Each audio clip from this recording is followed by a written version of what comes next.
Thank you, everybody, for coming to the Aaron Torres Podcast YouTube page. I do have one quick favor before we get to the video that you came here for, and that is very simply this. You see that little red subscribe button below this video? Go ahead, smash that subscribe button. It really does help me. It really does help this channel grow and my audience grow. So go ahead and hit that red subscribe button. And now, here is the video that you came here for. All right, everybody. I am back. Good to be back. And I do want to switch gears, and I do want to talk about the other side of this Brian Kelly to LSU news, and that is what the heck is going to happen next at Notre Dame? Because I kind of talked about it yesterday when it came to Lincoln Riley going to USC, and I kind of said, look, it kind of feels like the hangover after a long weekend, right? I know we just came off a literal long weekend, but a proverbial long weekend where you kind of just go crazy for 3, 4, 5 days with all this coaching carousel stuff, and then you kind of wake up, rub your eyes, and you're like, I need some water. What the heck just happened? And so I think that kind of is essentially what happened with the Brian Kelly to LSU stuff. We get so caught up in Brian Kelly, LSU, the dollar figure, how much is he making? Is he going to fit at LSU? That now one of the truly elite, truly prestigious jobs in college football, Notre Dame, is open for the first time in 12 years, and it's time to start to look ahead at what they may do because, again, this is the first time in over a decade that the Notre Dame head coaching job is open.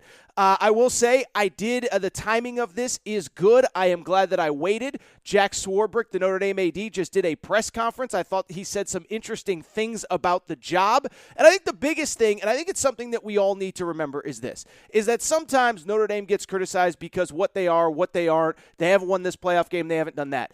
Jack Swarbrick brought up a great point in that press conference where he said, look, I was here for the Brian Kelly coaching search, and I can tell you definitively that we have a lot more to sell right now than we did when we hired Brian Kelly. When we hired Brian Kelly, the number one requirement of the job was a guy that has been able to build programs in the past. Well, this program has been built, and now we believe that we have the opportunity to take it to an even another level, to an even higher level with our next hire. And so with that said, let's get into a couple of the candidates that I think are super obvious for this job. And what I would say is this. I think there are kind of different tiers for this job. There is one super obvious guy. There's a couple guys that I think would be good fits. And then what I would say on top of that is there's one really good candidate that doesn't seem like he is going to be a candidate at all. So with that said, let's get into it. I think the first one is the super obvious one.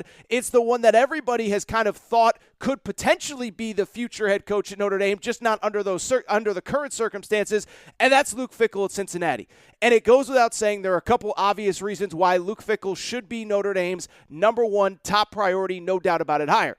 Number one, guy's a damn good football coach. I mean, listen, he's kind of been on our radar for over a decade now because of the 1 year as an interim head coach at Ohio State. But what he has done at Cincinnati is nothing short of incredible.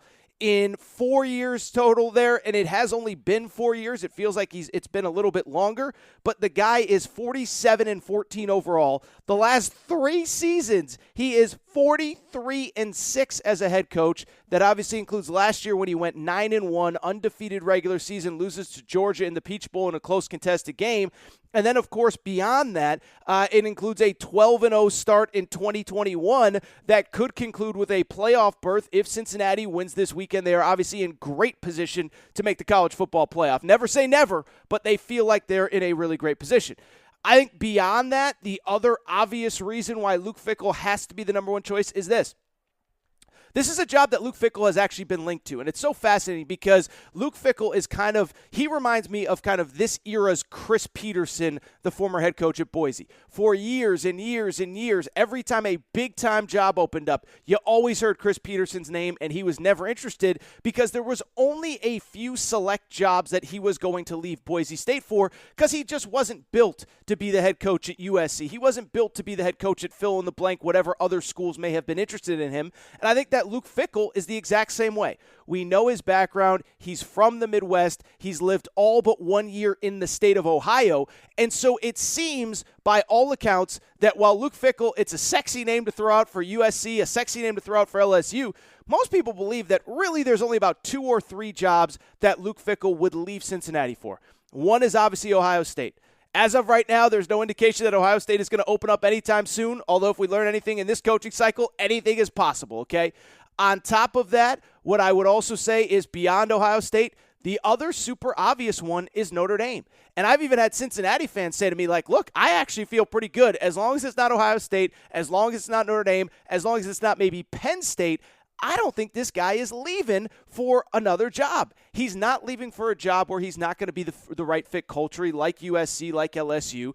He's not leaving for even a second-tier Big Ten job. Remember, before Mel Tucker got to Michigan State, before Mel Tucker was the $95 million man, Luke Fickell was the top choice, and he turned down Michigan State. And so you're really talking about 1 to 2 jobs, maybe 3, that would really interest leaving Luke Fickell, especially now in the era where Cincinnati is in the Big 12 and will have easier access to the college football playoff. What I would also say is, that's probably the number one reason why Luke Fickell might not end up being the number one candidate, is that, again, if they win this weekend, Luke Fickell has a chance to coach in the college football playoff this year. And so it goes without saying that if Luke Fickell and Cincinnati make the college football playoff, I don't suspect that Luke Fickell would take another job while preparing for the playoff that just doesn't vibe with who he is. Then again, Brian Kelly just took LSU when Notre Dame is very much in the playoff mix. But if he's in the playoff, I think it's hard to wait until January 1st to have a realistic conversation on if Luke Fickell should be Notre Dame's next head coach. For people who don't know the calendar, I think most of you do if you're listening to this show. But with that said, Luke Fickell, if he waited until after the college football playoff, we're talking as early as January 1st that you could potentially hire him as a head coach.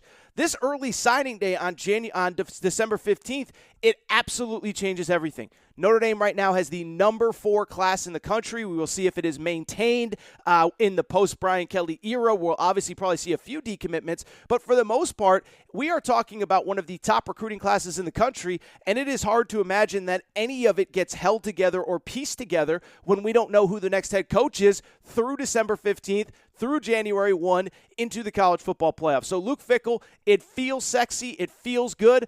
I would also say if they make the college football playoff, I just don't see the scenario where Notre Dame can wait until January 1 to let alone hire him. They probably wouldn't even be able to talk to him until January 1. So something to keep in mind with him. If you're a Notre Dame fan, I guess you're rooting hard for Houston this weekend, hoping that Cincinnati gets eliminated from the playoff race and you can maybe make a run at Luke Fickell. Second option, I think it's super obvious, right? And we'll get to the second super obvious one in a minute, but outside of the second super obvious one, Matt Campbell, Iowa State.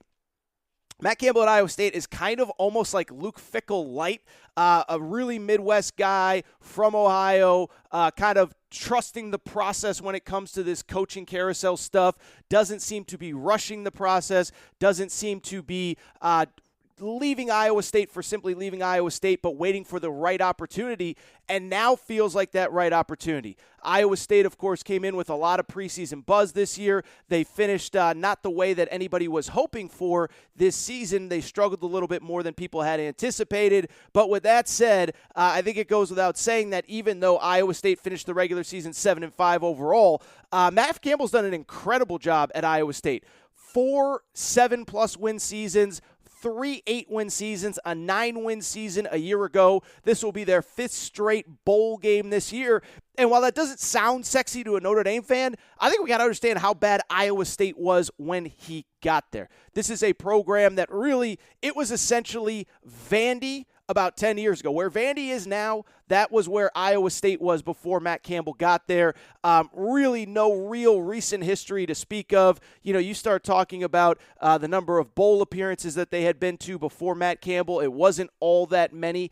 But now you look at the situation, how they've evolved as a program, where they're at, and I think he'd be a really good fit. Again, Midwest blueprint, Midwest this, Midwest, guy knows the area, knows the region, and now you allow him to get a better caliber of player. I think there would be a lot of reason for excitement if Matt Campbell was the guy. Third guy, I think, to me, another no-brainer, and it's Pat Fitzgerald, the head coach at Northwestern. And what I think a lot of people would say about Pat Fitzgerald is, oh, he's an alum of Northwestern. He's never going to leave Northwestern. And it's like, I get that he played at Northwestern, but one, he's been there 15 years.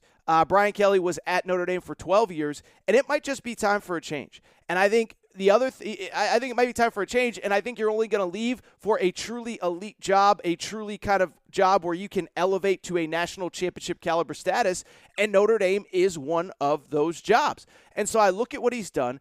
I look at the fact that, again, he's in that Midwest area, that Midwest region, but at the same time, at Northwestern, it's much the same, right? You have to recruit nationally. You have to recruit high academic kids. And so he is the kind of guy that I do think, when you look at him, it kind of makes sense, right? From the area, from the region, Chicago is right near Notre Dame. We all know it's a short car ride away. And this is a guy that has won 10 games 3 times at Northwestern. He's won 9 games 5 times. And again, I'm just telling you, if you can win 10 games 3 times at Northwestern, you can get Notre Dame back to the playoff and compete for national championships because, again, you're just recruiting a higher caliber of player if you're Pat Fitzgerald, if you're Northwestern.